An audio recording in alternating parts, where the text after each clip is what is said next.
ভাইয়া আমাকে love letter দিয়েছে, এটাও কি সম্ভব? এগুলো এখন ভেবে লাভ নাই, আগে পড়েই দেখি কি আছে এই চিঠিতে। কাপা কাপা হাতে চিঠি পড়তে শুরু করলাম আমি। মাই ডিয়ার রোজ। কিভাবে শুরু করব জানি না আমি। তোমার আগে কখনো কাউকে লেখাও হয়নি আমার। এতদিন মেয়েদের সেভাবে দেখিওনি আমি, কিন্তু এখানে এসে নতুনভাবে তোমাকে আবিষ্কার করছি আমি। সেদিনের ছাদে তোমার ওই দুষ্টুমি, ওই ভুবন কাঁপানো টোল পড়া হাসি আমাকে খুন করেছে। তোমার দুষ্টুমি, বাচ্চামো হাসি, সব কিছুই কেমন চুম্বকের মতো আকর্ষণ করে আমায়। হলুদের দিন শাড়িতে তোমাকে কি মানিয়েছিল হয়তো তুমি নিজেও জানো না। ওই দিন তোমার রূপে আবারও ঘায়েল হয়েছিলাম আমি। জানো ভালোবাসা কি কখনো বুঝতাম না আমি, কিন্তু তোমাকে দেখে বুঝতে পেরেছি ভালোবাসা কি কাকে বলে। তোমার প্রতি আমার এই টান, তোমাকে দেখতে না পাওয়ার অভিমান, সেই সবকিছুর কোনো ওর ছিল না আমার কাছে, কিন্তু আজ আছে। আজ এক বাক্যে স্বীকার করতে কোনো সমস্যা নেই আমার। হ্যাঁ রোজ, হ্যাঁ আমি তোমাকে সত্যি ভালোবেসে ফেলেছি। রিয়েলি রিয়েলি লাভ ইউ রোজ। জানি না তুমি আমাকে ভালোবাসো কিনা, কিন্তু আমি তোমাকে নিজের চাইতেও বেশি ভালোবেসে ফেলেছি। প্লিজ রোজ, আমাকে ফিরিয়ে দিও না, তোমার ভালোবাসার রঙে আমাকে রাঙিয়ে নাও। আই লাভ ইউ রোজ। ইতি। তোমার ভালোবাসা প্রত্যাশী, সিয়াম। চিরকুটে সিয়াম নামটা দেখে আমার মাথায় বাজ পড়ল। তাহলে এটা রোদ ভাইয়া নয়, সিয়াম ভাইয়া দিয়েছে। আর আমি কিনা কি ভাবলাম ভাইয়া দিয়েছে। আমার আগেই ভাবা উচিত ছিল এটা কুমির ছানা দিতেই পারে না। কুমির ছানা তো শুধু ঝগড়াই করতে জানে, ভালোবাসতে জানে না। এতক্ষণ খুশিতে গদগদ হয়ে চিরকুট পড়ছিলাম আমি। ভাইয়ার দেওয়া চিরকুট ভেবে চিঠির নিচে তাকানো হয়নি আমার। যদি প্রথমে তাকাতাম তাহলে এতটা কষ্ট হতো না আমার।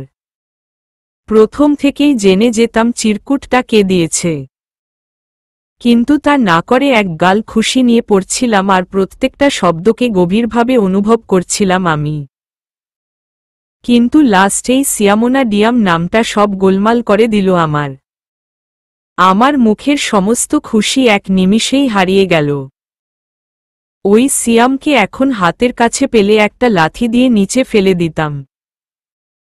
পচা ড্রেনের পানিতে ছুবাতাম শালা লুইচ্চা। ভাইয়া এখনো মিটিমিটি হাসছে। আমি কাতর চোখে তাকালাম ভাইয়ার দিকে। কি পড়া শেষ, এবার সিয়ামকে ডেকে দিই। কি বলবি তুই, রাজি তো বুঝি। বেচারা কতটা ইমোশন নিয়ে চিঠিটা লিখেছে দেখেছিস। আমি ভেবে পাই না এই ছেলেটা এটা ইমোশন নিয়ে লিখল কি করে। তুই পড়েছিস এটা? অফকোর্স পড়েছি। আমার বন্ধু, আমারই বোনদা বুচিকে লাভ লেটার দিয়েছে, তাও আবার আমার হাত দিয়ে, আর আমি পড়ব না তা কি হয়? কেন, তোর প্রবলেম আছে এতে? তুই জানিস না অন্যের পার্সোনাল জিনিসে না বলে হাত দিতে নেই। আর যদি জানতি সিয়াম ভাইয়া এটা আমাকে দিয়েছে তাহলে আগে বললি না কেন? তাহলে এত কষ্ট করে আর পড়তে হতো না। তুই বলতে পারতিস কি কি লিখেছে। হুমম, সেটা পারতাম, কিন্তু আমার কথায় ওর ভালোবাসার অনুভূতিগুলোকে ঠিক উপলব্ধি করতে পারতিস না, যেগুলো পড়ে পড়ে করতে পেরেছিস। সিয়াম আমার বন্ধু, তুই বোন প্লাস বন্ধু, আর বন্ধুর কাছে পার্সোনাল বলে কিছু হয় না। এবার শোন, মেইন পয়েন্টে আসি। সিয়াম এখানে আসার আগে আমার সাথে তোকে দু একবার দেখেছে, কিন্তু সেভাবে খেয়াল করেনি, কিন্তু এখানে এসে তোর উপরে ফিদা হয়ে গেছে, একদম ফিল্মি স্টাইলে তোকে লাভ করতে শুরু করেছে। ছেলেটা খুবই ভালো, তোকে ভালো রাখবে, বাকিটা তোর ইচ্ছা। ভাইয়া এতটা সহজ হয়ে কথাগুলো কি করে বলছে? তাহলে সত্যি আমাকে ভালোবাসে না? আমাকে যদি ভালোবাসতো তাহলে তো এতক্ষণে রেগে যাওয়ার কথা ছিল, কিন্তু তা না করে উল্টো বন্ধুর নামে আমার কাছে গুণগান করছে। কেন রে ভাইয়া আমাকে ভালোবাসিস না? তুই কি বুঝতে পারছিস না তোর কথাগুলো আমার বুকে তীরের মতো বিঁধছে, সহ্য করতে পারছি না আমি। তবে কি এটাই আমার নিয়তি? তোকে শুধু একতরফা ভালোবেসে কষ্টই পেয়ে যাব। যদি তাই হয় তাহলে নিয়তিকে মেনে নিব, কিন্তু এত সহজে হাল ছাড়ব না আমি। কি রে বুচি, তুড়ি বাজিয়ে কি এত ভাবছিস? ভাইয়ার তুড়ির শব্দে আমার ভাবনার ছেদ ঘটল। না ভাইয়া, কিছু না। তাহলে কি ভাবলি? হ্যাঁ বলবি। কেন, দেশে কি ছেলের অভাব পড়ছে যে সিয়াম না ডিয়ামকে ভালোবাসতে হবে? দেশে অভাব না পড়লেও আমি শিওর তোর জন্য অভাব পড়বে। এমন তারছিরা উন্মাদ পাগল মেয়েকে কেউ যেচে বিয়ে করতে চাইবে না। আমি সিয়ামের কথা ভাবছি, ছেলেটা অকারণে কচি বয়সে যেচে মারতে চাইছে। মরতে চাইছে মানে? আমাকে ভালোবাসলে আমি ওকে মেরে ফেলব নাকি? তাহলে বাঁচিয়ে রাখবি নাকি? যার সাথে থাকবি তাকেই উপরে পাঠানোর বন্দোবস্ত করতে পারবি, এটাটা অবশ্য আমার বিশ্বাস। তুই যেই অত্যাচারী রাগী তারছিরা মেয়ে, দুদিনে ওকে উপরে পাঠিয়ে দিবি। তাহলে তুই এতদিন ধরে এই বহাল দুনিয়ায় ঘুরে বেড়াচ্ছিস কি করে? আমি অনেক বছর তোর সাথে আছি, এতদিনে তোর মরে যাবার কথা, তাহলে এখনো বেঁচে আছিস যে? আমি হলাম স্ট্রং ম্যান, তাই আল্লাহর অশেষ মেহেরবানিতে এখনো কিছু হয়নি, আর হবে বলেও মনে হয় না। ফালতু কথা ছাড়, এই তোর ডিয়ামের চিঠি এগিয়ে দিয়ে এটা ওকে ফেরত দিস আর বলিস আমি ওকে রিজেক্ট করেছি। আমি কেন বলতে যাব? তোর লাভার তুই বলবি। ভালো যদি নাই বাসবি তাহলে ওর সাথে কথা বলতিস কেন? যদি ওর সাথে না মিশতি তাহলে ওর মনে তোকে নিয়ে কোনো ফিলিংস আসতো না। দাঁত কটমট করে। আরে আজব! আমি কখন মিশলাম? তোর লুচু বন্ধুই তো গায়ে পড়ে আমার সাথে কথা বলতো, আমি ইগনোর করলেও পিছু ছাড়ত না। ইগনোর করার মতো করলে ব্যাপারটা এত দূর যেতি না। আমি শুধু এটাই ভাবি, এখানে সেছেছে মায়ে 3 দিন হলো, এরই মধ্যে প্রেমেও পড়ে গেলে স্ট্রেঞ্জ। ভালোবাসা এমন একটা নেশা যাকে একবারের দেখেই ভালোবাসা যায়, বারবার দেখার প্রয়োজন পড়ে না। আর যারা অন্ধকালা তাদের সামনে সারাদিন ঘুরলেও মানুষকে চোখে পড়ে না, আর তাকে ঘিরে তৈরি হওয়া সেই মানুষটার অনুভূতিও বুঝতে পারে না। তুই কি কথাগুলো আমাকে বলছিস? তোকে কেন বলতে যাব? আর যদি ভেবে থাকিস তোকে বলেছি তাহলে ধরে নে তাই। কি ববলি বুচি পেঁচি আমি? এই যে পিচ্ছি, তুমি এখানে রোদের সাথে ঝগড়া করছো আর আমি তোমাকে সারা বাড়ি খুঁজে মরছি। তোমার হাতে ওটা কি? চিরকুট নাকি? লাবিব ভাইয়ার কথা কানে এলো আমার। আমার সামনেই দাঁড়িয়ে আছেন ভাইয়া। আমি মাথা নাড়িয়ে হ্যাঁ জানালাম। এই বিয়ে বাড়িতে পিচ্ছিকে চিরকুট দিল কে? তুই দিয়েছিস। রোদকে উদ্দেশ্য করে।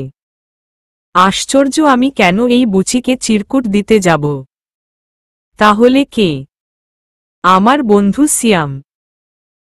লাইলির প্রেমে মজনু হয়ে নিজের মনের সমস্ত কথা উজাড় করে চিঠি লিখেছে। ব্যঙ্গ করে, তুমি একবার চিরকুটটা পড়ো, হাসতে হাসতে গড়াগড়ি খাবে। আমি আর নাহিদ পড়েছিলাম, দুজনে 2 ঘন্টা যাবৎ হেসেছি, এখনো কথাগুলো মনে হলে হেসে উঠি। থাক, আমার পড়তে হবে না। পিচ্ছি, কি হয়েছে? এত চুপচাপ কেন? ভাইয়া, তোমার পিচ্ছি সিয়ামের ভালোবাসার কথাগুলো শুনে বাকরুদ্ধ হয়ে গেছে, তাই এখন চুপ মেরে আছে। ঠিক আছে, বুঝতে পেরেছি, তুই একটু সিয়ামকে ডেকে আনো, আমার ওর সাথে কিছু কথা আছে। সিয়াম ভাইয়াকে ডাকতে নিচে গেল। ভাইয়া, কি বলবো কি করব বুঝতে পারছি না আমি। পিচ্ছি, এত চাপ নিচ্ছিস কেন? ভাইয়া তো আছি। আচ্ছা, ছেলেটাকে ভালো লাগে তোর? আমি ছলছল চোখে তাকিয়ে আছি ভাইয়ার দিকে। ঠিক আছে, আর কিছু বলতে হবে না। এর মধ্যে নাহিদ, রোদ আর সিয়াম ভাইয়া এসে হাজির। রোজ, তুমি আমায় ডেকেছ? লজ্জা রাঙা মুখ নিয়ে। এর এই মুখ দেখে ইচ্ছা করতে একটা লাথি দিয়ে ছাদ থেকে নিচে ফেলে দিই। শালা লুইচ্চা। এই যে সিয়াম ভাইয়া, মেয়েদের মতো লজ্জা পাওয়া বন্ধ করুন। এখানে লজ্জা পাওয়ার মতো এখনো কিছু হয়নি।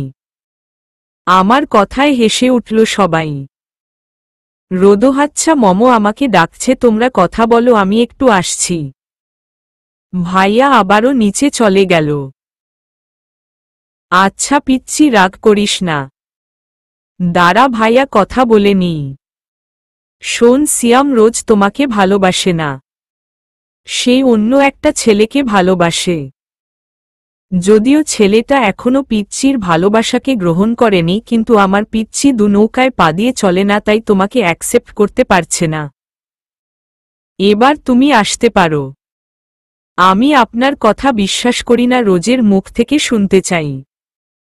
ডিয়ামের কথায় চোখ বড় বড় করে তাকালো সবাই। ওই, আপনি কি ভাবছেন ভাইয়া এক কথা বলবে আর আমি খুশিতে গদগদ হয়ে আপনাকে অ্যাকসেপ্ট করে নেব? নো মিস্টার ডিয়াম, থুককু সিয়াম ভাইয়ার কথাই আমার কথা। রোজ, তুমি আমাকে এভাবে রিজেক্ট করতে পারো না। সরি ভাইয়া, আপনার কোনো এক ফ্রেন্ডকে আমি খুব ভালোবাসি, কিন্তু সে আমার মনের কথা বুঝেনি, আমার মন ভেঙ্গেছে, এখন তার বন্ধু হিসাবে আমিও আপনার মন ভেঙ্গে দিলাম শোধবোধ। ঠোঁটে হাসির রেখা টেনে। ওর প্রতিশোধ আমার উপর নেবে কেন রোজ? তার সবথেকে বড় কারণ আপনি ওর বন্ধু। এবার আপনার কষ্ট দেখে যদি আমার কষ্টটাকে উপলব্ধি করতে পারে। আর কোনো কথা নয়, আপনি আসতে পারেন। নাহিদ ভাইয়া, উনাকে নিয়ে যান। নাহিদ ভাইয়া উনাকে নিয়ে চলে গেল। লোকটা কিছুটা কষ্ট পেয়েছে, তবে আস্তে আস্তে সব ভুলেও যাবে আশা করি। ছাদে বসে আছি লাবিব ভাইয়া আর আমি। লাবিব ভাইয়ার মুড অফ, কিন্তু কেন সেটা জানি না আমি। তবে এই হাসি মুখের আড়ালে যে কষ্ট লুকিয়ে আছে এটা বুঝতে বেগ পেতে হচ্ছে না আমার। এক দৃষ্টিতে তাকিয়ে আছেন আকাশের দিকে। কিছু একটা ভেবে দীর্ঘশ্বাস ছাড়লেন ভাইয়া। আমি এতক্ষণ ছাদে হাঁটাহাঁটি করলেও এখন ভাইয়ার পাশে গিয়ে বসলাম। কি হয়েছে ভাইয়া? মন খারাপ আপনার? মামুনির পরে এই পিচ্ছিটাই পৃথিবীতে একমায় যে আমার মন খারাপ থাকলে আপনি কি করে যেন বুঝে যায়। ওকে কিছু বলে বোঝাতে হয় না।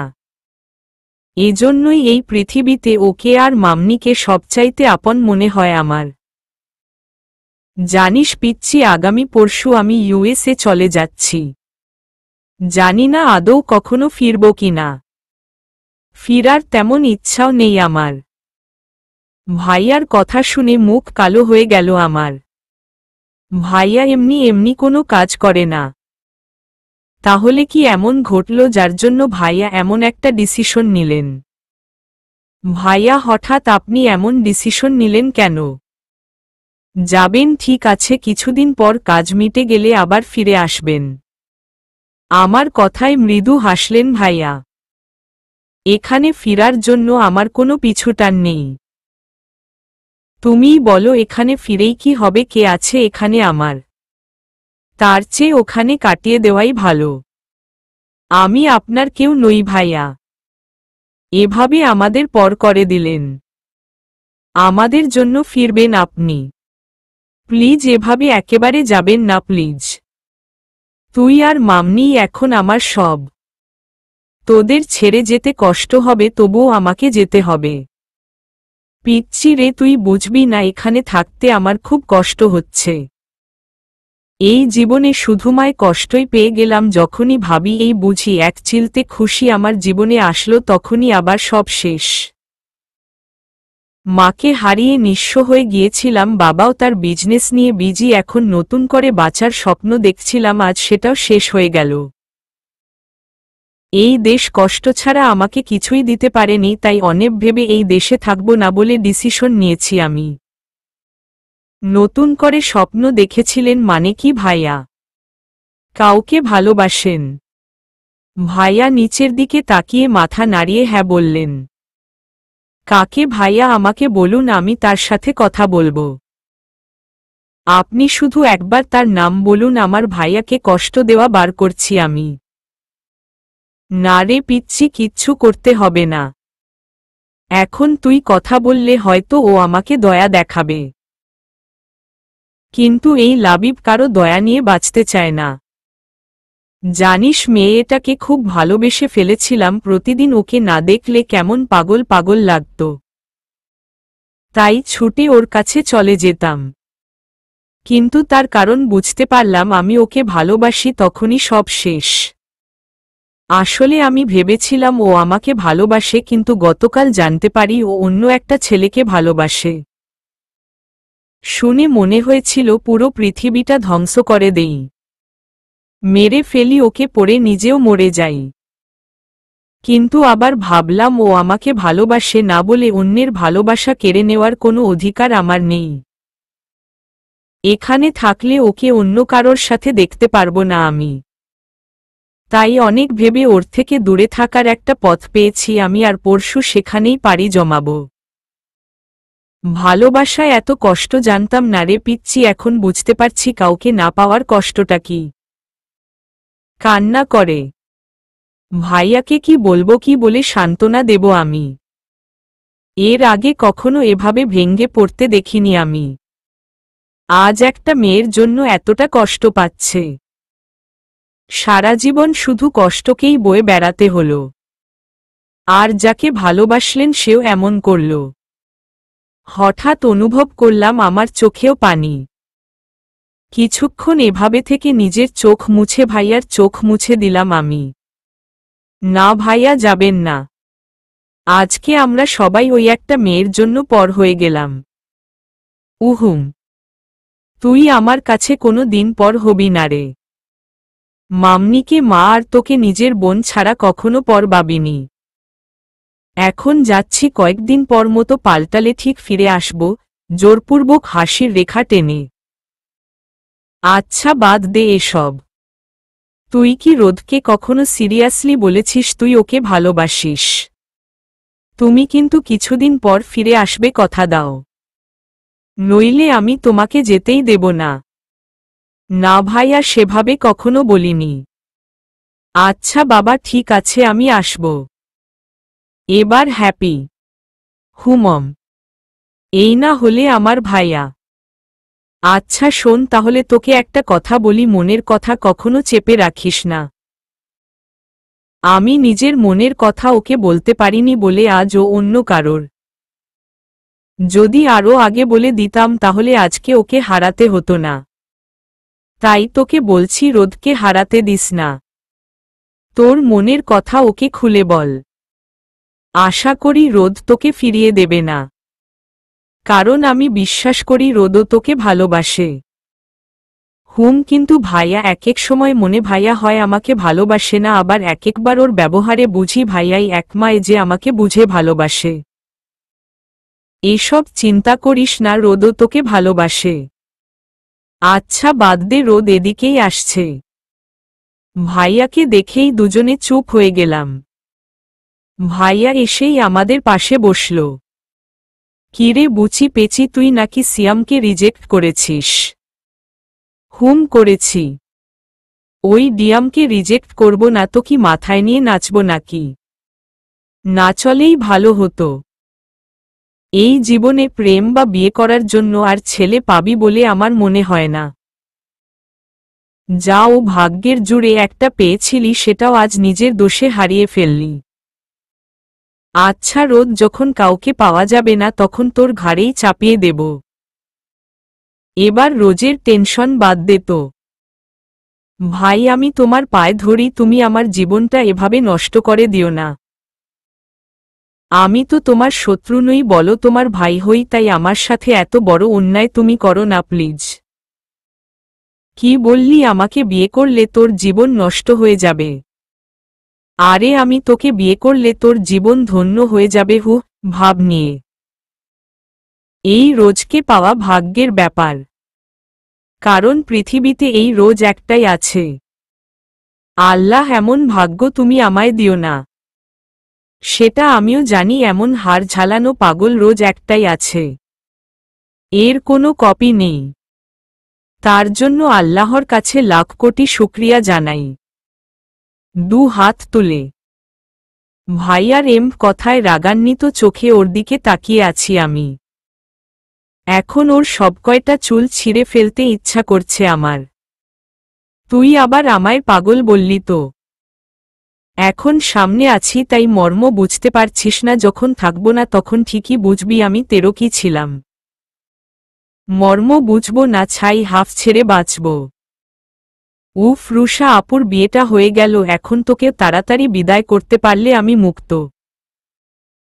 তোর জ্বালায় অতিষ্ঠ সবাই, এবার তোকে বিদায় করলে কিছুটা শান্তি পাব আমি। আমি তোকে জ্বালাই আর তুই কি করিস?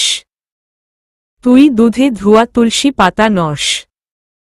উপরে উপরে যতটা ভালো মানুষই দেখাস, ভিতরে ভিতরে আস্ত শয়তান রাক্ষস উগান্ডার ভূত একটা।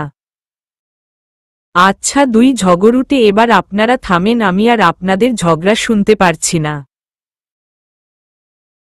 আপনাদের ঝগড়া শেষ হলে আমরা একটু আড্ডা দিতে পারি। আমি কখন ঝগড়া করলাম?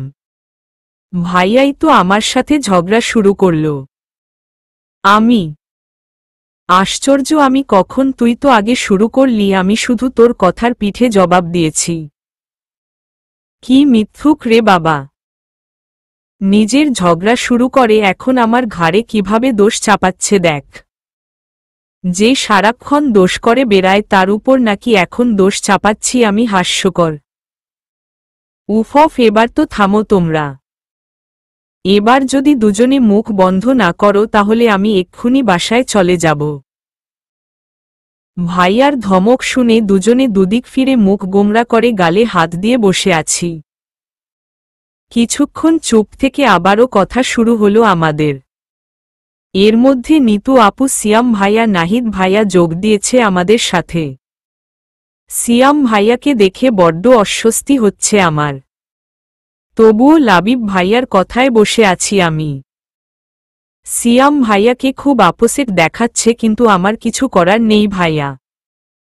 আমি জানি ভালোবাসা না পাওয়ার কষ্টটা কি, কিন্তু আজকে আমিও আমার ভালোবাসার জন্য নিরুপায়। যদি এমন দিনও আসে যে সত্যি জানতে পারি ভাইয়া আমায় ভালোবাসে না, তবুও তাকে ভালোবেসে যাব আমি। পরের দিন সকালের আলো চোখে পড়ছে, আবার হারিয়ে যাচ্ছে। কিছুক্ষণ পর আলোগুলো আমার চোখে পড়লে মিটমিট করে তাকিয়ে আবারও চোখ বুজে নিচ্ছি আমি। এভাবে আলোকে কিছুক্ষণ খেলা করার সুযোগ দিয়ে রেগে মেগে ধুম করে উঠে বসলাম আমি। এভাবে ঘুমানো যায় নাকি? কিন্তু একটা জিনিস বুঝতে পারছি না, আলোগুলো আজকে এভাবে খেলছে কেন আমার সাথে। জানালার কাছে চোখ যেতেই রাগে অগ্নিমূর্তি ধারণ করলাম আমি।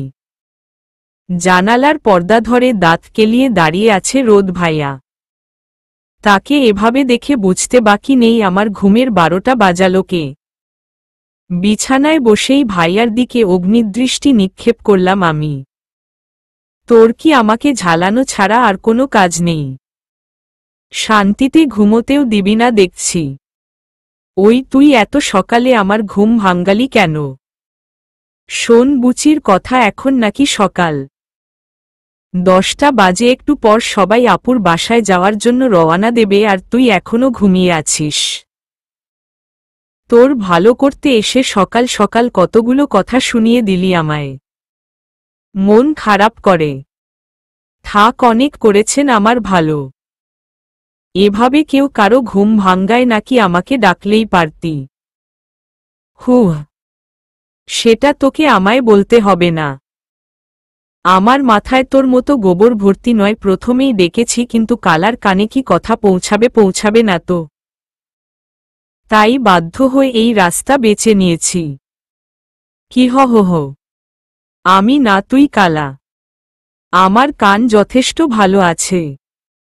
তোর কানে সমস্যা আছে, তুই ইমিডিয়েটলি ডক্টরের শরণাপন্ন হ, না হলে পরে ভুগতে হবে। বুচির কথা শুনো।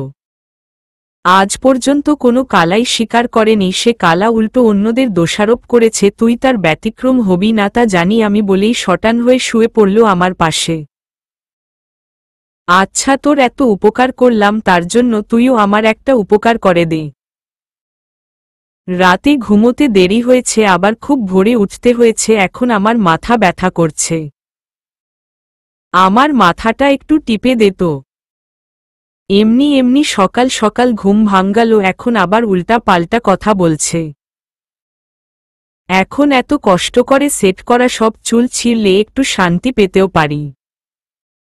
যেই ভাবা সেই কাজ। আচ্ছা ঠিক আছে, এক্ষুনি দিচ্ছি। ভাইয়ার চুল ছিঁড়তে বসে গেলাম আমি।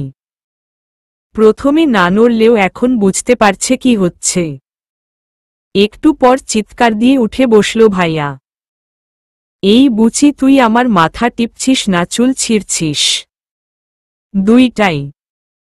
এবার আমি যাই, তুই থাক বলে বিছানা থেকে নেমে পড়লাম আমি।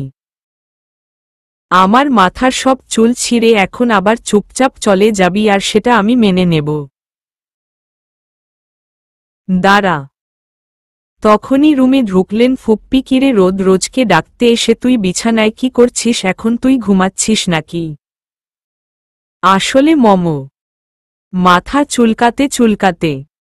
আচ্ছা বাদ দে, যা তুই রেডি হয়ে নে, আমি আজ রোজকে রেডি করিয়ে দেব। কি হলো যা। ভাইয়া আমার দিকে অগ্নিচক্ষু নিক্ষেপ করে রুম থেকে বেরিয়ে গেল। ফুপ্পির জন্য জোর বাঁচা বেঁচে গেছি আমি, থ্যাঙ্কস গড। ফুপ্পি আমাকে একটা শাড়ি পরিয়ে দিতে চাইছিল, কিন্তু কুমির ছানার নিষেধ, আমি শাড়ি পরব না। তাছাড়া আমিও শাড়ি সামলাতে হিমশিম খাই, তাই শাড়ি পরতে ইচ্ছুক নই আমি। আমার অনীহা দেখে ফুপ্পি কোথা থেকে যেন একটা খয়েরি রঙের লেহেঙ্গা জড়িয়ে দিল আমার গায়ে। কোথায় পেল জিজ্ঞেস করলে একটা মিষ্টি হাসি উপহার দিল আমায়। আয়নার সামনে বসিয়ে এমনভাবে সাজানো শুরু করেছে যেন আজ আমার বিয়ে, আর তার জন্য সাজের কত ঘটা। এভাবে সাজানোর কোনো কারণই খুঁজে পাচ্ছি না আমি। পুতুলের মতো বসে শুধু ফুপ্পির কাণ্ড দেখে চলেছি আমি। নিজের কৌতূহলকে বেশিক্ষণ দমিয়ে রাখতে না পেরে জিজ্ঞেস করেই ফেললাম ফুপ্পিকে, আচ্ছা ফুপ্পি, তুমি হঠাৎ এভাবে আমাকে সাজাচ্ছ কেন বলতো? মতলব কি তোমার? ভ্রু নাচিয়ে। মতলব তেমন কিছু না, আবার আছেও। আমার ছেলেটা তোকে সবসময় বাচ্চা বলে হেলা ফেলা করে, তাই আজকে এমনভাবে সাজাবো যাতে ওর চোখে একটু হলেও অ্যাডাল্ট দেখায় তোকে। বুঝতে পারে যতটা ছোট তোকে ভাবে ততটা ছোটও তুই নস। একদম আমার ছেলের বউ হিসাবে পারফেক্ট। কি রে, হবি তো আমার ছেলের বউ? থুতনি ধরে। ফুপ্পির কথা শুনে খুশিতে আমার নাচতে ইচ্ছা করছে। ফুপ্পিও চায় আমি রোদের বউ হই। আমি কিছু না বলেই মুচকি হেসে ফুপ্পির পেট জড়িয়ে ধরলাম। ফুপ্পি কেমন করে যেন আমার না বলা কথাটা বুঝে গেলেন। ঠিক আছে, এত লজ্জা পেতে হবে না, আমি বুঝে গেছি। এবার ঝটপট তোকে সাজিয়ে দেই। কিন্তু ফুপ্পি ভাইয়া কি রাজি হবে? ও তো আমাকে সহ্য করে পারে না, শুধু শুধু বকাঝকা করে। হুমম রাজি হবে। আমি আমার ছেলেকে চিনি, ও তোকে যতই বকাঝকা করুক না কেন তোকে ভালোবাসে। তুই দেখিস না সবসময় তোর ভালো মন্দের খেয়াল রাখে। হয়তো এখনো নিজের মনের কথাটা বুঝতে পারেনি, তবে আমি শিওর খুব তাড়াতাড়ি সেটাও বুঝে যাবে। ফুপ্পি আমাকে রেডি করে বাইরে নিয়ে গেলেন। আজ রোদ ভাইয়ার সামনে যেতে কেমন যেন লজ্জা লাগছে আমার। রোদ ভাইয়া বাইরে সব ছেলেদের সাথে কথা বলছেন, আমাকে দেখেই কথা বন্ধ হয়ে গেল তার। কেমন করে খুঁটিয়ে খুঁটিয়ে দেখে চলেছেন আমাকে। তুমি কি বুচিকে পাত্রপক্ষের সামনে কনে দেখাতে নিয়ে এসেছ? এমনভাবে সাজিয়েছ যেন পায়ে দেখেই ফিদা হয়ে একেবারে বিয়ে করে সাথে নিয়ে যায় বলে হাসতে লাগল। অনেকটা সেরকমই। অলরেডি আমার মেয়ের রূপে পায়ে ঘায়েল হয়ে গিয়েছে। খুব তাড়াতাড়ি বিয়েতেও রাজি হয়ে যাবে। মানে, অবাক হয়ে। এখানে তুমি পায়ে কোথায় পেলে? এসব তোর মোটা মাথায় ঢুকবে না। তাই মাথাটা আর ঘামাইস না। পাশ থেকে লাবিব ভাইয়া বললেন, ঠিক বলেছ মামনি। এমন গোবরে ঠাসা মাথায় কিছু ঢুকবে না। তাই ওকে কিছু বলেও লাভ নাই। তার চেয়ে আমাদের দেরি হচ্ছে, বেরিয়ে পড়ি। একটু পরেই রওয়ানা হয়ে গেলাম আপুর বাড়ির উদ্দেশ্যে। কিছুক্ষণের মধ্যেই পৌঁছে গেলাম ওখানে। আপুর সাথে সময় কাটিয়ে হই হুল্লোড়ের সাথে বাড়ি ফিরে এলাম আমরা। বাড়িতে এসেই লাবিব ভাইয়া চলে যাবেন জানালেন। কালকেই তার ফ্লাইট। ফুপ্পি অনেকবার নিষেধ করা সত্ত্বেও তিনি যাবেন। আমাদের কাছ থেকে হাসি মুখে বিদায় নিচ্ছেন ভাইয়া, কিন্তু এই হাসি যে বড় কষ্টের হাসি, সেটা কেউ না জানলেও আমি জানি। কোনো মতে নিজের কান্না লুকাতে ব্যস্ত ভাইয়া। একটু পর বিদায় নিয়ে বেরিয়ে গেলেন উনি, সাথে রোদ ভাইয়াও গেলেন ভাইয়াকে এগিয়ে দিতে। রাস্তায় যেতে যেতে রোদের সাথে কথা বলছি আমি। দেখ রোদ, আজকে আমি চলে যাচ্ছি, জানি না কবে ফিরব, তবে তোকে একটা দায়িত্ব দিয়ে যেতে চাই। কিসের দায়িত্ব ভাইয়া? রোদ, বাবার উপর আমি যতই রাগ করি না কেন, সব শেষে কিন্তু উনিই আমার বাবা। মাকে হারিয়ে বাবাও আপসেট ছিল, তাই নিজেকে কাজের মধ্যে ব্যস্ত রেখে তাকে ভুলতে চেয়েছে। হয়তো পেরেছেও, কিন্তু তার জন্য আমার কথা ভুলেই গেছে সে। এটাও মানতে রাজি আমি, এই সবকিছু বাবা আমার জন্যই করেছেন, তবুও বাবার প্রতি একটা চাপা অভিমান থেকেই যাচ্ছে। আর রোজ যাকে আমার বোন মনে করি আমি, এখনো বাস্তবতা কি বুঝতে শিখেনি, নিজের বাচ্চা মনের আবেগ চিন্তা ভাবনা দিয়ে জগৎকে বিচার করে। তোর সাথে সারাদিন ঝগড়া করলেও দিন শেষে তোকেই চায়। আমার একটাই রিকোয়েস্ট রোদ, প্লিজ ওকে কখনো কষ্ট পেতে দিস না। বুকে আগলে রাখিস, কোনো কষ্ট যেন ওকে ছুঁতে না পারে। ওকে আর বাবাকে দেখিস প্লিজ। হাত জোর করে। এটা কি বলছো ভাইয়া? আঙ্কেলকে আমরা এমনি দেখব, তার জন্য তোমাকে এভাবে বলতে হবে না। আর বাকি রইল রোজ ওর সাথে মারামারি ঝগড়াঝাটি যাই করি না কেন, কখনো ওর ভালো ছাড়া খারাপ চাই না আমি। তুমি চিন্তা করো না, ওকে কখনো কষ্ট দিব না। আমি থাকতে কোনো বিপদ ছুঁতে পারবে না। তুমি কিন্তু কিছুদিন পর ফিরে এসো, এটা তোমার কাছে আমার রিকোয়েস্ট। তুই আমাকে নিশ্চিন্ত করলি রোদ। সবার থেকে বেশি চিন্তা ছিল রোজের জন্য।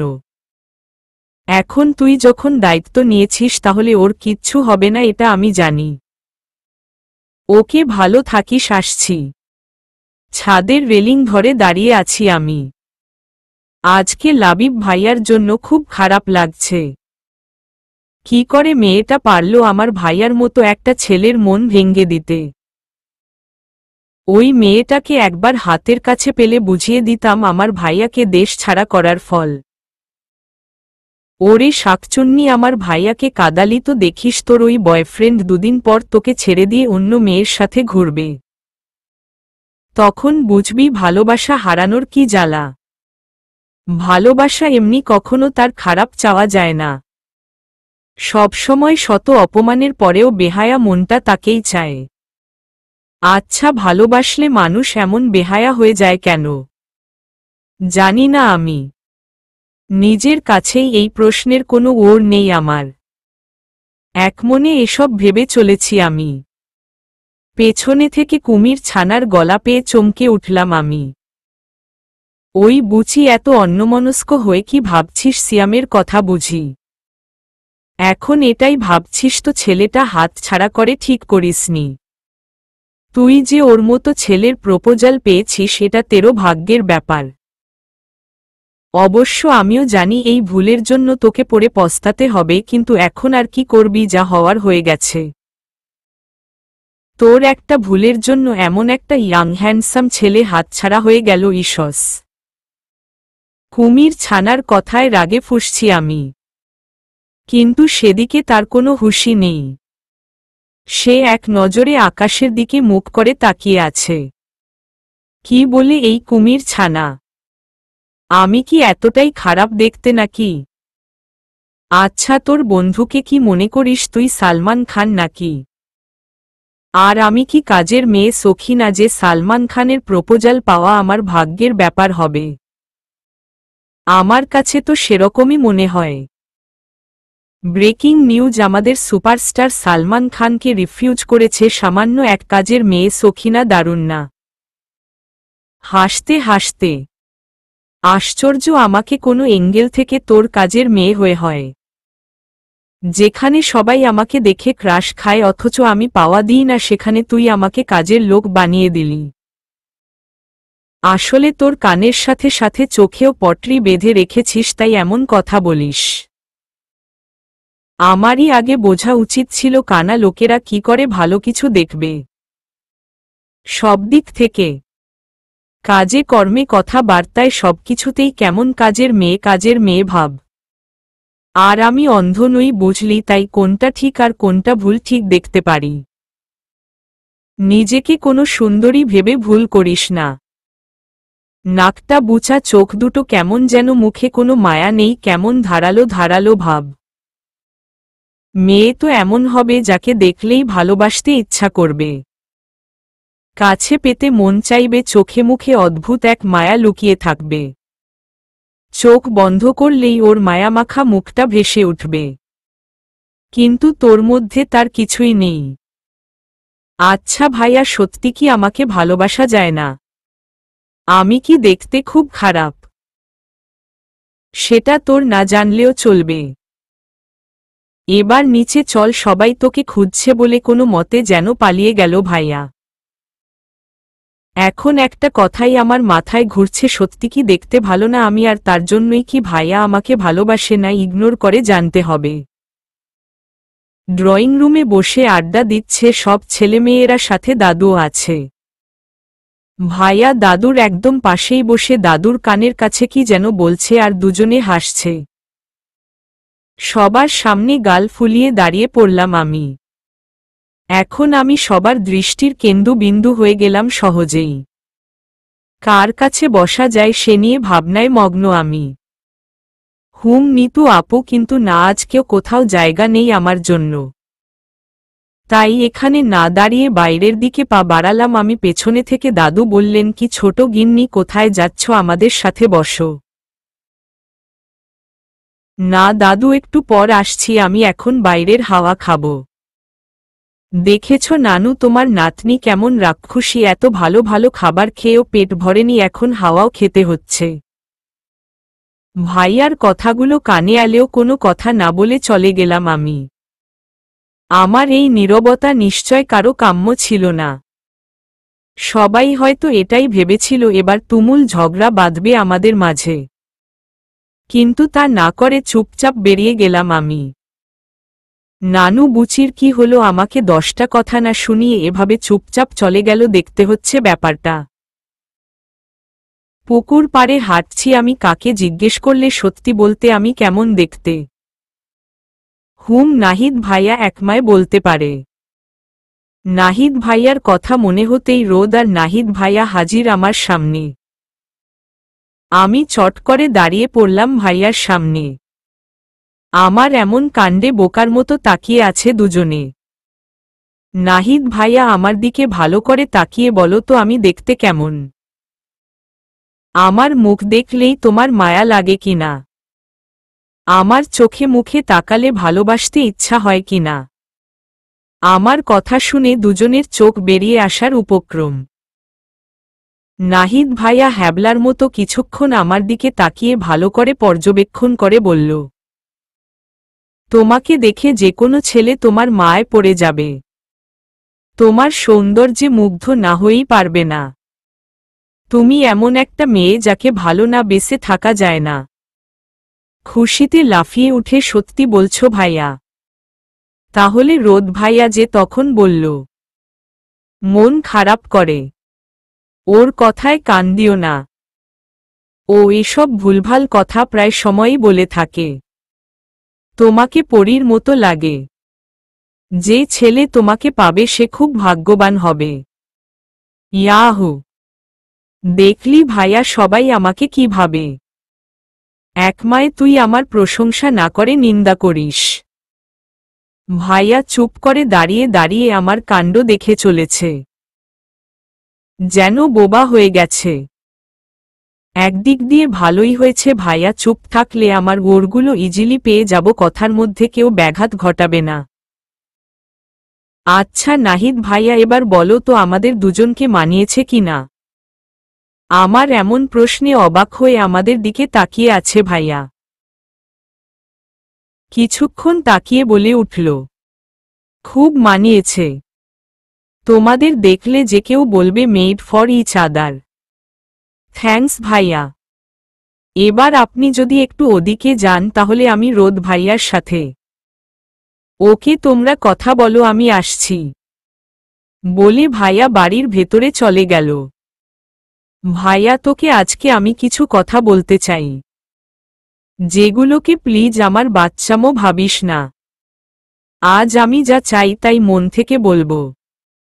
সিরিয়াসলি কথাগুলো বলছি তোকে, তুইও সিরিয়াসলি নিস প্লিজ। কি বলতে চাইছে রোজ? যার জন্য এভাবে কথা বলছে, কথাগুলো কি শোনা উচিত হবে নাকি চলে যাব? আচ্ছা, সিয়ামের ব্যাপারে আবার কিছু বলতে চাইছে না তো?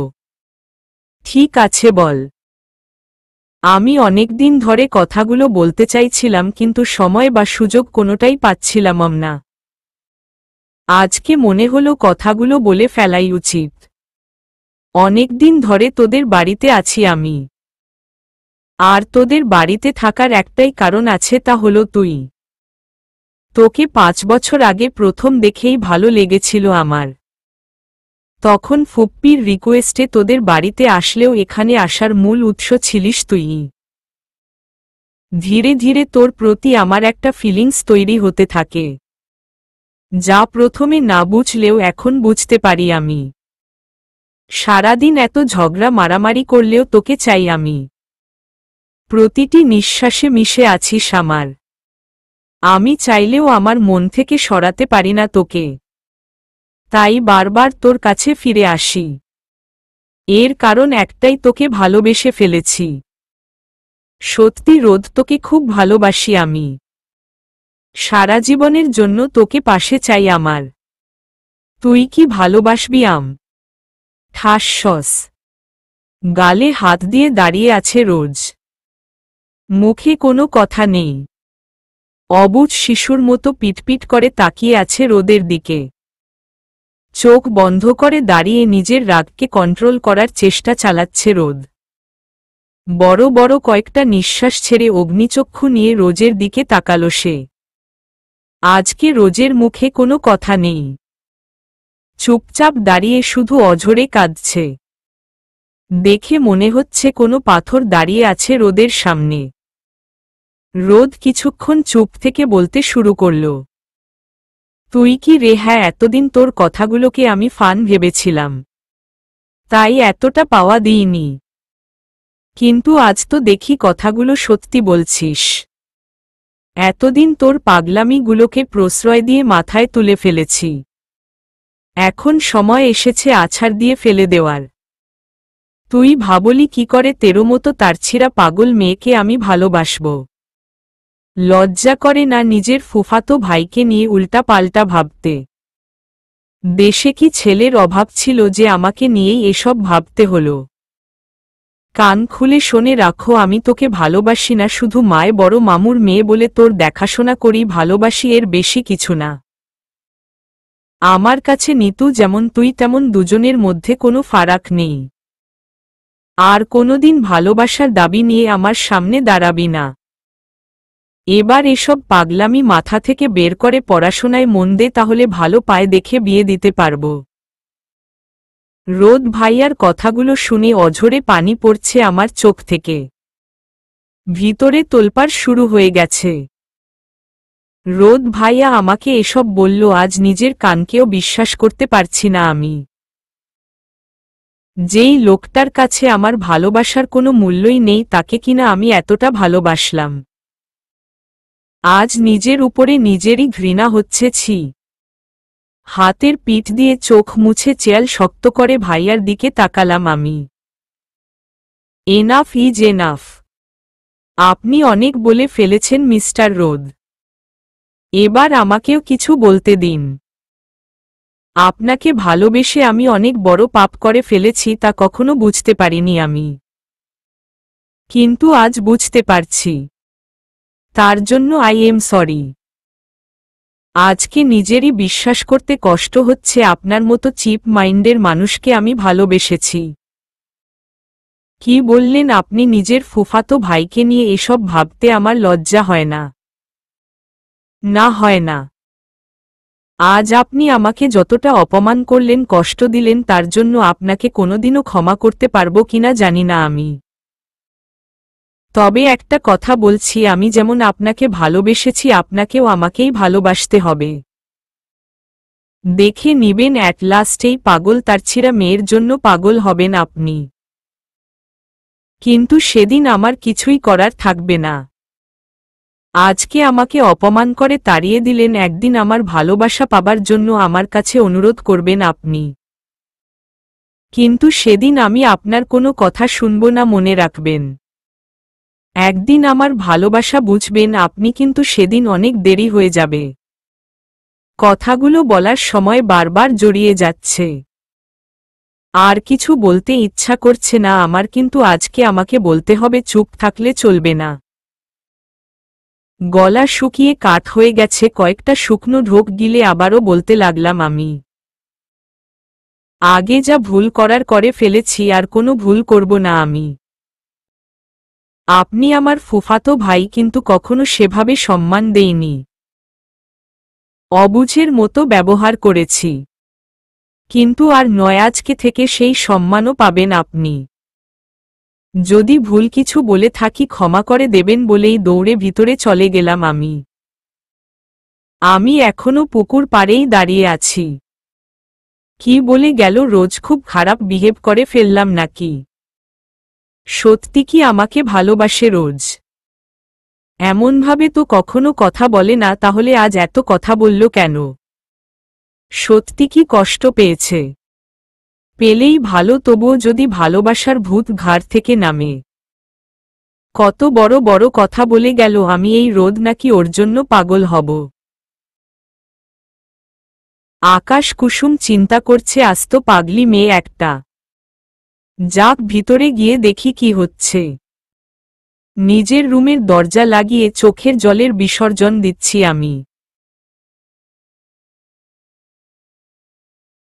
আজকের দিনটাকে কোনোদিন ভুলব না আমি মিস্টার রোদ।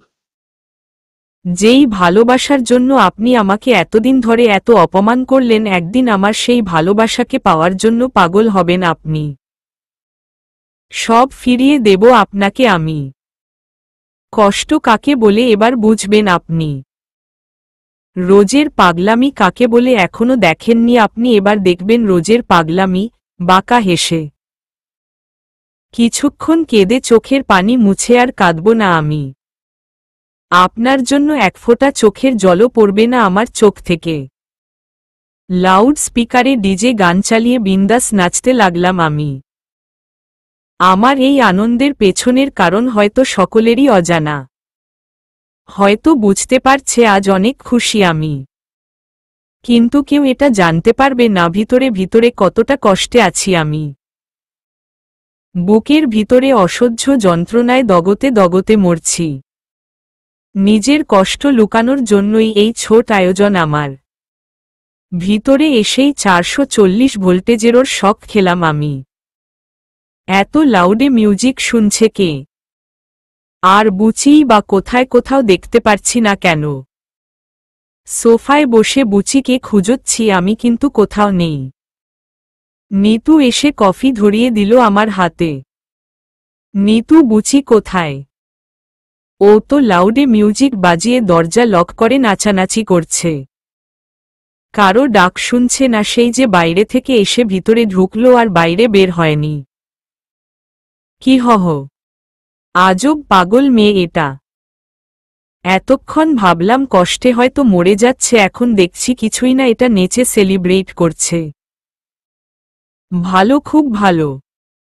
আমি, সিয়াম, নিতু, নাহিদ, দাদু সবাই মিলে ড্রয়িং রুমে আড্ডা দিচ্ছি। অনেকক্ষণ ডাকাডাকির পরও দরজা খুলেনি রোজ। ওর একটাই কথা, কেউ যেন অযথা ওকে ডিস্টার্ব না করে, তাই কেউ আর ডাকেনি। কিছুক্ষণ পর দরজা খুলে ড্রয়িং রুমে বেরিয়ে এলো রোজ। চোখগুলো অসম্ভব লাল হয়ে আছে, চেহারা কেমন যেন ফ্যাকাশে হয়ে গেছে, হয়তো খুব কেঁদেছে। চর মারার ধরুনে গালও প্রচণ্ড লাল হয়ে আছে। এতটা জোরে মারা উচিত হয়নি আমার। লম্বা ঘন কালো চুল থেকে টুপটাপ পানি পড়ছে, হয়তো এক্ষুনি শাওয়ার নিয়েছে। আমি আর চোখে একবার ওকে দেখে অন্যদিকে তাকিয়ে আছি। তখনই এসে আমার সামনের সোফায় দাদুর পাশে বসল ও। সবাই তাকিয়ে আছে ওর দিকে, হয়তো ওর কি হয়েছে সেটা বুঝার চেষ্টা করছে। কি হয়েছে ছোট গিন্নি, তোমাকে এরকম দেখাচ্ছে কেন? কিছু কি হয়েছে? মলিন হাসি দিয়ে, না দাদু, কিচ্ছু হয়নি। আসলে একটা বিষয় নিয়ে কিছুটা টেন্স ছিলাম, আর আপুর জন্য খুব খারাপ লাগছিল, তাই বেশি না একটু কেঁদেছি। এখন হালকা লাগছে। আচ্ছা দাদু, পরশু আমরা চলে যাচ্ছি, তুমিও চলো না আমাদের সাথে, প্লিজ প্লিজ। না ছোট গিন্নি, এখন হবে না। কিছুদিন পর আমি যাব, তখন তোদের বাড়িতে, আমার নানু ভাইয়ের বাড়িতে অনেকদিন থাকব। সত্যি বলছো দাদু? You are great. জড়িয়ে ধরে। আমি অবাক হয়ে তাকিয়ে আছি রোজের দিকে। কি করে এতটা স্বাভাবিক আছে ও? আমি জানি রোজ তুই নানুকে মিথ্যা বলছিস, তবে তোকে দেখে বোঝা যাচ্ছে কিছু ঘটেইনি। এটাও তুই হতে পারিস, আমার জানা ছিল না। যেই রোজকে একটা ধমক দিলে কেঁদে পুরো বাড়িকে জানান দেয়, সে আজ এত নীরব। ভাবতে পারছি না। একটু পর আমাদের আড্ডা ছেড়ে নামাজ পড়তে চলে গেল দাদুর সাথে নিতু আপু। এখনই সময় নিজের মনের কথাটা বলার। সিয়াম, শুনুন, আপনার সাথে আমার কিছু কথা ছিল। আমার মুখে সিয়াম শুনে সকলের চোখ ছানাবড়া। এখানে উপস্থিত কেউই হয়তো এটা ভাবতে পারেনি আমি সিয়াম ভাইয়া না বলে সিয়াম ডাকব। আমার কথা শুনে সিয়াম ভাইয়াও যে শক নন তা নয়, তিনিও যেন কোনো ঘোরে আছেন। কিছুক্ষণ ওভাবে থেকেই বললেন, রোজ, আমি কি সত্যি শুনছি? হুম, সত্যিই শুনছেন। আসলে সেদিন আমি আপনাকে ফিরিয়ে দিয়ে খুব বড় ভুল করেছিলাম। সেদিন বুঝতে পারিনি, কিন্তু আজ বুঝতে পারছি কত বড় ভুল করেছি আমি। আমি আর কোনো ভুল করতে চাই না। সেদিনের প্রপোজালের ডেট যদি এখনো থাকে তাহলে আমি রাজি। মুখে মিষ্টি হাসি দিয়ে আমার কথায় হা হয়ে আছেন সিয়াম ভাইয়া। উনাকে দেখেই বোঝা যাচ্ছে কথাটা বিশ্বাস করতে পারছেন না উনি। তাই লজ্জা রাঙা মুখ নিয়ে আবারও বলে উঠলাম, কি হলো সিয়াম, কথা বলছো না যে? আমার কথা শুনে এবার হুঁশ ফিরল সিয়ামের। একটু নড়েচড়ে হাসি মুখে বলে উঠলেন, থাকবে না কেন রোজ? এর ডেট কখনো এক্সপায়ার্ড হবে না। তুমি না বললেও আজীবন থাকত। থ্যাঙ্কস রোজ, একটা সুযোগ দেওয়ার জন্য আমাকে। এত থ্যাঙ্কস বলতে হবে না। উইদিনের কথাগুলোর জন্য আই এম সরি। আসলে তখন বুঝতে পারিনি আমি হিরে বুঝে কাচের পেছনে ছুটছি। এখন নিজের ভুলটা বুঝতে পেরেছি, তাই কাচকে ফেলে হিরেকে চিনতে পারছি। রোদের দিকে তাকিয়ে রোদও বুঝতে পারছি বুচি আমাকেই কাচ বলছে। এটা তোর ভালোবাসা ছিল বুচি।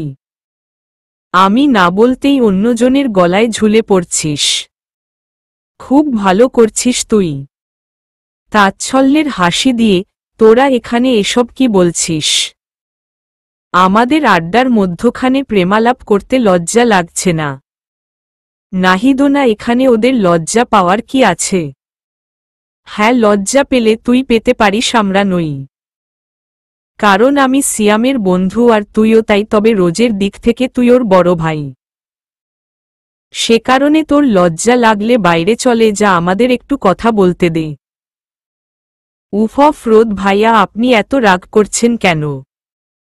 আপনিই তো বললেন সিয়াম খুব ভালো ছেলে, আমাকে ভালো রাখবে, আরও কত কি। আমি উনাকে অ্যাকসেপ্ট না করে খুব বড় ভুল করেছি হেন তেন। আমিও ভেবে দেখলাম আমার মতো বুচি পেচি এর থেকে ভালো ছেলে পাবে না। এবার আমাদের কথা যদি আপনার খারাপ লাগে তাহলে দরজা খোলা আছে, আসতে পারেন। রোদনাহিদ, তুইও এমন বলছিস? আর রোজ খুব ভালো অ্যাক্টিং করতে পারিস, জানা ছিল না। ঠিক আছে, তোরা থাক, পিরিতের আলাপ কর, আমি আসছি বলে রাগে গজগজ করতে করতে চলে গেল। কালকে আবারও গ্রামীণ সৌন্দর্যকে বিদায় জানিয়ে যান্ত্রিক শহরে ফিরব আমরা। খুব ভোরে পাখির কিচিরমিচির শব্দে ঘুম ভেঙে গেছে আমার, তাই বেরিয়ে পড়েছি গ্রামীণ সৌন্দর্য উপভোগ করতে। সকালের সিগ্ধ আলোয় হাঁটছি আমি, হালকা বাতাসে গাছের পাতাগুলো নড়েচড়ে উঠছে, সবুজ ঘাসগুলোও কেমন প্রাণবন্ত জীবন্ত লাগছে। ঘাসের উপর খালি পায়ে হাঁটছি আমি, এক অন্যরকম অনুভূতি হচ্ছে আমার, প্রশান্তি পাচ্ছি। বড় বড় বিল্ডিং আর ইট পাথরে নিমজ্জিত শহরে গ্রামীণ কোলাহল, পাখির কিচিরমিচির ডাক, সকালের সিগ্ধ আলো, কিছুই নেই সেখানে। কেমন একটা ঘণ্ডির মধ্যে সীমাবদ্ধ সকলের জীবন, কিন্তু এখানে সেই সীমাবদ্ধতা নেই যা আকৃষ্ট করেছে আমায়। কালকের আগেও আমার জীবন এমন সৌন্দর্যে বেষ্টিত ছিল, কিন্তু আজকে মনে হচ্ছে চারদিক অন্ধকার। ভুল সময়ে ভুল মানুষকে ভালোবেসেছি আমি, তার মাসুল তো দিতেই হবে আমাকে। তাচ্ছিল্যের হাসি দিয়ে হাঁটতে হাঁটতে অনেকটা সময় পেরিয়ে গেছে। কখন যে এতটা সময় পেরিয়ে গেল বুঝতেই পারিনি আমি। গ্রামীণ দৃশ্য পর্যবেক্ষণ করে বাড়ির দিকে ফিরছি আমি, অন্যমনস্ক হয়ে ভাবতে ভাবতে সামনে এগিয়ে খাম্বার সাথে ধাক্কা খেলাম আমি। ধাক্কার তাল সামলাতে না পেরে কিছুটা দূরে ছিটকে পড়লাম আমি। এতক্ষণ এত ভালো মুডে ছিলাম, কিন্তু থাকতে দিল না, সকাল সকাল দিল মেজাজ খারাপ করে। ওই কোনো খাম্বারে আমার মুড ভালো আছে, সেটা কুমির ছানার মতো তোরও সহ্য হচ্ছে না, তাই ওভাবে ফেলে মুড অফ করাতে চাইছিস নাকি? হাত ঝাড়তে ঝাড়তে তোর আবার মুড অফ থাকে নাকি? কই, আমি তো কখনো দেখিনি। তোর জন্য বাকি সবার মুড অফ থাকতে পারে, কিন্তু তোর মুড বিন্দাস ভালো থাকে। কণ্ঠটা খুব চেনা চেনা লাগছে, তাই উপরের দিকে তাকালাম আমি। এ কি? এটা তো কুমির ছানা। তাহলে ভুল লোককে বলা কথাটা ভুল করে ঠিক লোকের উপরই পড়েছে। Just awesome. ভাইয়ার কথার ওরে কোনো কথা না বলে ভাইয়াকে ক্রস করে বাড়ির দিকে এগুচ্ছি আমি, কিন্তু ভাইয়াকে এড়িয়ে যাওয়া সম্ভব হলো না আমার। বুচি, দাঁড়া। ভাইয়ার কথায় দাঁড়িয়ে পড়লাম আমি। আমার সাথে কথা না বলে কোথায় যাচ্ছিস তুই? এখানে এসে পাখনা গজিয়েছে বুঝি, শুধু উড়তেই ইচ্ছা করছে। জানিস বাড়িতে সবাই কত টেনশনে আছে। এত সকালে কাউকে কিছু না বলে তুই বন বাদারে ঘুরে বেড়াচ্ছিস। বুঝতে পারছিস কতটা চিন্তায় পড়েছিলাম আমি। ভাইয়ার কথায় শব্দ করে হেসে উঠলাম আমি। ভাইয়া রসগোল্লার মতো চোখ করে তাকিয়ে আছে। আমার হাসির কারণটা তার কাছে বোধগম্য নয়। আমার জন্য চিন্তা হচ্ছিল, তাও আবার আপনার বলে আবারও হাসতে লাগলাম আমি। ওই চুপপ, হাসি থামা। এভাবে পাগলের মতো অকারণে হাসছিস কেন? আমি কি এমন বললাম যার জন্য হাসতে হাসতে মরে যাচ্ছিস? কি বলেননি সেটা বলুন। আমার জন্য চিন্তা করার জন্য আপাতত সিয়াম ছাড়া কেউ নেই, আর আপনি এখন থেকে আমার জন্য চিন্তা করবেন না। সিয়াম আছে তো আমাকে সামলানোর জন্য। অহোহো রিয়েলি?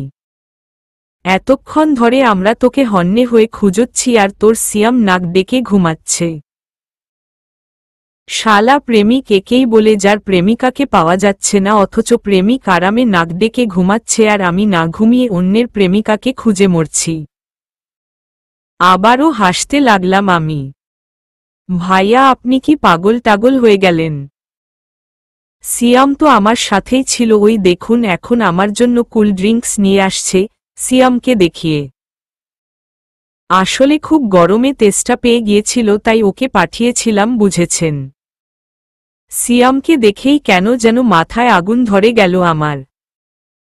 ব্যাটা এখানেও তুই সারাক্ষণ আটার মতো ওর পেছনে লেগে আছিস, কিন্তু আমি যে তখন দেখলাম। বোধহয় নাহিদকে ভুল করে সিয়াম ভেবেছি। কি এত ভাবছেন ভাইয়া? ভেবে লাভ নাই, সিয়াম সত্যি ভালো ছেলে, আমাকে কখনো একা ছাড়বে না। দেখুন না সকালে কত মানা করলাম, তারপরও নিজের ঘুম নষ্ট করে আমার সাথে আসলো। বুঝি সিয়ামকে পেয়ে এভাবে আমাকে ভুলে যাবি, ভাবতে পারিনি। তুই থেকে সোজা আপনি হয়ে গেলাম। তোর কাছে এতটা পর হয়ে গেছি আমি। করুণ কণ্ঠে। পর হতে যাবেন কেন? আপনি আগে যেমন আমার ভাইয়া ছিলেন এখনও তাই আছেন। আপনি আমাকে আপন পর যাই ভানুন না কেন, আমার জীবন থাকতে আপনাকে কখনো পর ভাবতে পারবো না আমি। আগে আপনার সাথে অনেক অসভ্যতা করেছি, বড় ভাইয়ের সম্মানটুকু দেইনি। না বুঝে তুই বলে ফেলেছি। কালকে রাতে সেই ভুল ভেঙে গেছে আমার, তাই আর আপনাকে কোনো কষ্ট দেব না। যা হয়েছে সব ভুলে যান, আমিও ভুলে গেছি। বুঝি এক রাতে এতটা পাল্টে গেলি? এত সহজে আমাদের এত সুন্দর একটা সম্পর্ককে কমপ্লিকেটেড করে তুললি। যেখানে জিনটাই কমপ্লিকেটেড, সেখানে সম্পর্ক তো তুচ্ছ একটা বিষয়ে। আচ্ছা বাদ দিন, সিয়াম চলে আসছে। এইটুকু কুল ড্রিঙ্কস আনতে আপনার এত সময় লাগল? এতক্ষণে আমার তৃষ্ণা মিটে গেছে, এখন না হলেও চলবে। সরি রোজ, আসলে আমি তো রাস্তা ঠিকঠাক চিনি না তাই লেট হয়ে গিয়েছে। প্লিজ খেয়ে নাও। আরে রোজ যে এত সকালে ঘুম ভাঙল কি করে? রোজকে খুঁজতে এসেছিলাম। সকালে ওকে দেখতে না পেয়ে বাড়িতে সবাই চিন্তা করছে তাই এদিকে এসেছিলাম। রোজ না হয় অবুঝ, কিছু বুঝে না, কিন্তু তুই তো অবুঝ নস। কাউকে না হোক আমাকে তে বলে আসতে পারতিস। শুধু শুধু আমার ঘুমটা নষ্ট হল। ঠিক আছে তোরা থাক, আমি আসছি। সরি দোস্ত, রোজ এত তাড়া দিচ্ছিল তাই কাউকে বলে আসতে পারিনি। তুই একা কেন যাবি, আমরাও যাব, চল একসাথেই যাওয়া যাক। পুরো রাস্তায় রোজ আর সিয়ামের দুষ্টুমি দেখে রাগে ফুঁসছিল রোদ। কিন্তু সেদিকে আজ রোজের কোনো খেয়াল নেই। যা ইচ্ছা তাই করবে, তাতে রোদের কি? বিকালে সব ছেলে মেয়েরা ঘুরতে বেরিয়েছে। যেহেতু কালকে আবারও সবাই শহরে ব্যাক করবে আর রুষার বিয়ের জন্য গ্রামটাকে ঘুরে দেখাও হয়নি, তাই রোজের জেদের কারণে সবাই মিলে ঘুরতে বেরিয়েছে। রোজ চারিদিকে ঘুরে ঘুরে লাফালাফি করছে, আর সিয়াম রোজের কাছাকাছি হাঁটছে। রোদ আর নাহিদ একসাথে হাঁটছে আর ওদের কাণ্ড দেখছে, কিন্তু রোদ কিছু বলছে না। এভাবে ঘুরতেও ভালো লাগছে না রোদের, কিন্তু রোজকে একা রেখে যেতেও মন চাইছে না। তাই না চাওয়া সওয়েও ওদের সাথে ঘুরছে সে। হাঁটতে হাঁটতে আম গাছ দেখে আম খাওয়ার ইচ্ছা হলো রোজের। কিন্তু গাছে উঠবে কে? সিয়াম গাছে উঠতে জানে না, নিতু, নীরা, রুনা, নাহিদ আর রিজু মরে গেলেও গাছে উঠবে না।